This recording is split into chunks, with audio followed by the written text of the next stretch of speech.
By the end of this session, learners will be able to implement numerous instructional strategies using digital games in the classroom and uncover the methods of using digital games as assessment tools during the learning process. Here are some important vocabulary terms learners must be aware of before proceeding. Learning analytics. Learning analytics is an emergent field of research that aspires to use data analysis to inform decisions made on every tier of the educational system. Formative assessment refers to the ongoing process students and teachers engage in when they focus on learning goals, take stock of where current work is in relation to the goals, and take action to move closer to that goal. Summative assessment used to evaluate student learning, skill acquisition, and academic achievement at the conclusion of a defined instructional period. Content standards articulate an essential core of knowledge and skills that students should master. Standards clarify what students are expected to know and be able to do at various points in their K-12 academic careers. Technology standards are standards for the use of technology in teaching and learning. Having students play digital games can provide instructional materials and experiences for students to explore during a lesson. In some cases, the game can become the classroom, simulating a virtual learning environment. How an educator integrates them into instruction depends on the game, academic standards being addressed, and the strategies educators use before, during, and after gameplay. In essence, academic lessons are connected together by instructional events, one after another like a string of pearls. The simplest integration plan would be to play a digital game as one of these instructional events. There are some games educators can either implement or construct that can be the whole lesson or an academic unit. One day, we may experience entire courses or degree programs in the confines of an immersive virtual learning world, such as a game. To effectively integrate games into primary and secondary classes, educators must see how specific games fit in with their instruction and facilitate important instructional events before and or after gameplay. When you get down to it, a lesson plan is a series of instructional events. It starts at the beginning with like a mind jogger warm-up and progresses step by step through a process until the learner is eventually assessed. Carl Kapp, professor of instructional technology at Bloomsburg University, mentioned that there are two types of games, testing games and teaching games. Make sure to pick the correct one for the moment. Teaching games teach or review content. Testing games assess or test knowledge. Digital game-based learning promotes a student-centered approach. Today's learners prefer to generate their own knowledge from the readily available resources around them.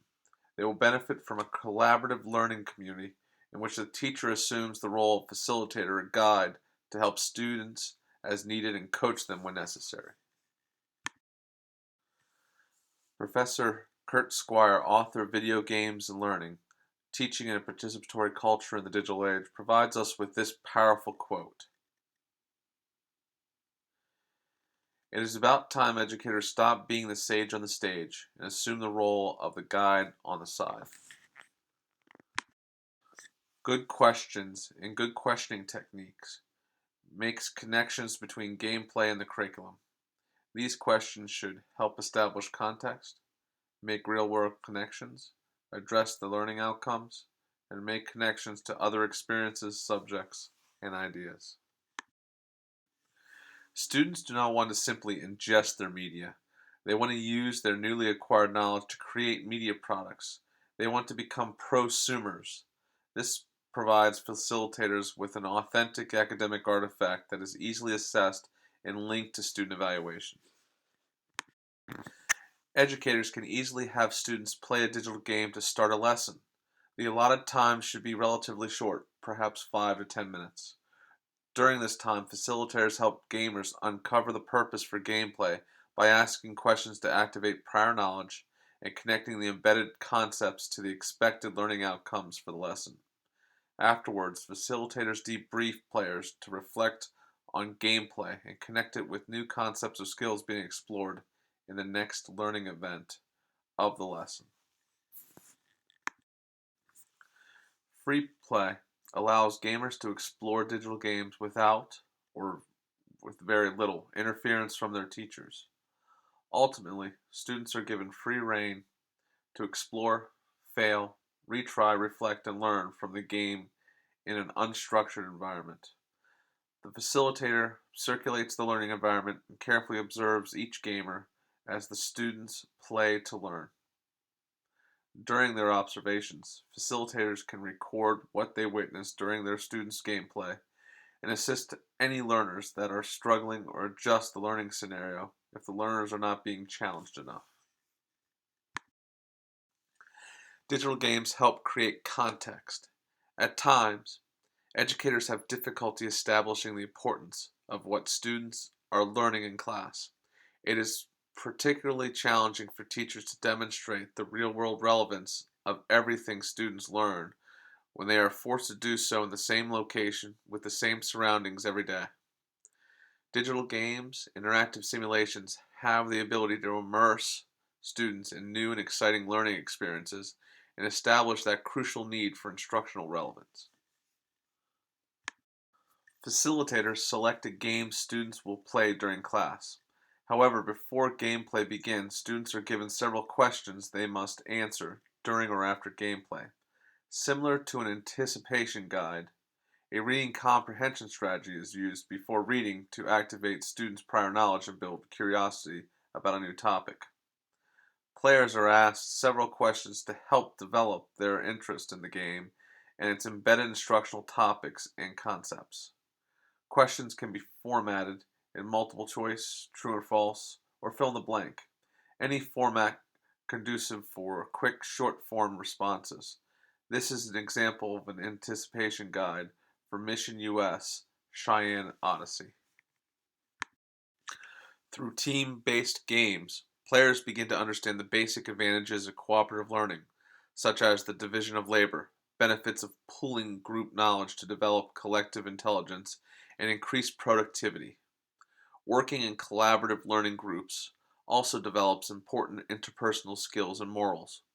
Players explore the concepts of fairness, group dynamics, leadership, and responsibility. Implementing teams during gameplay also has the benefit of using fewer technological resources, since players are typically taking turns.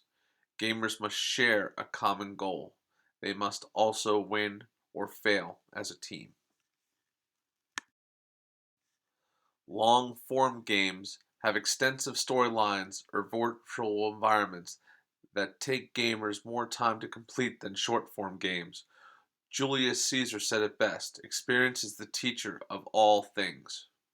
Although using these types of games requires an extensive amount of time for students to play and learn, the investment is well spent. Students become engaged in numerous learning experiences, wrapped in an immersive storyline, with better production quality than the quick-to-produce short-form games you can find rather easily online. Digital games are valuable tools when used to review and prepare for summative assessments. Cognitive scientists find great promise in spaced repetition, the process of learners studying information in blocks over long periods of time. Instead of cramming study sessions into a short time frame, the learner learns and relearns content over an extended period. The spacing effect is one of the oldest and best documented phenomena in the history of learning and memory research. By framing review sessions in a game over an extended time frame using spaced repetition, learners are able to help content stick for both unit and standardized tests, with the added benefits of engagement, fun, and excitement.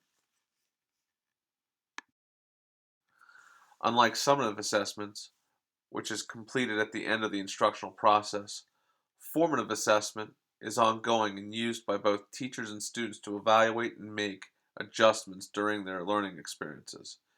It's a critical way for teachers to check students' understanding and then use the information to guide future instruction. Formative assessments helps create and renew the learning process. Digital game-based learning, much like problem-based, product-based, or inquiry-based learning, is an incubator for formative assessment. Facilitators can use classroom observation, rubrics, and peer and self-assessment with their students. Instead of one and done testing, the formative assessment process is ongoing.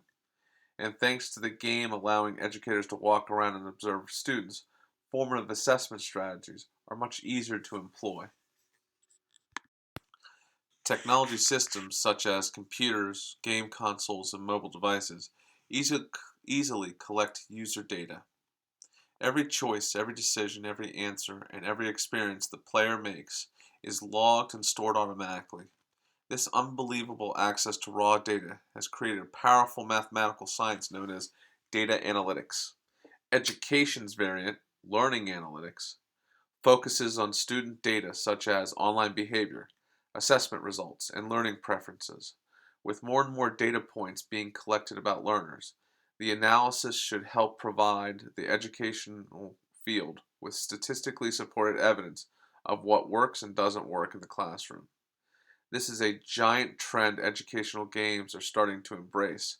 My friends at Teachly are helping educators and students with this form of stealth assessment, the type of assessment students don't realize is an assessment or test. They have published 2 apps available in the Apple's App Store, which focus on number operations and math. They have just received additional grant funding to create a game based on fractions. As gamers play, the results are collected and presented to both teachers and parents. So this way they see the results of their hard work and can make informed decisions on what comes next for the students. For Lesson Sparks, select 5 digital games that you have evaluated as having the potential for student learning. They can be related to your professional assignment or associated with other grades and subject areas. Develop 5 lesson sparks to plan for digital game-based learning experiences for students. These sparks are not lesson plans. They are instructional components to demonstrate effective integration of digital games into a technology-enriched curriculum.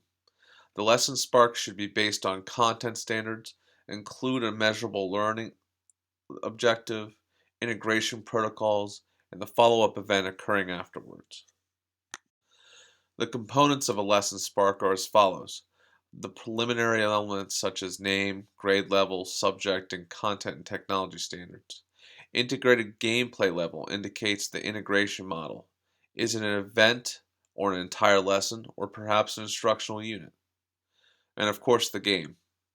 The chronology, which means that you use a numbered list for the lesson spark sequence to indicate how students will be introduced to or familiarized with the game, how and when students' resources will be disseminated, what students will be asked or told about the reason for using the game, what students will be expected to do, what students will record, if anything, and in what format, what students should do with what they have recorded or learned, if the game provides feedback on student performance and how it will be used. Finally, the follow-up indicates what will occur next in the learning progression.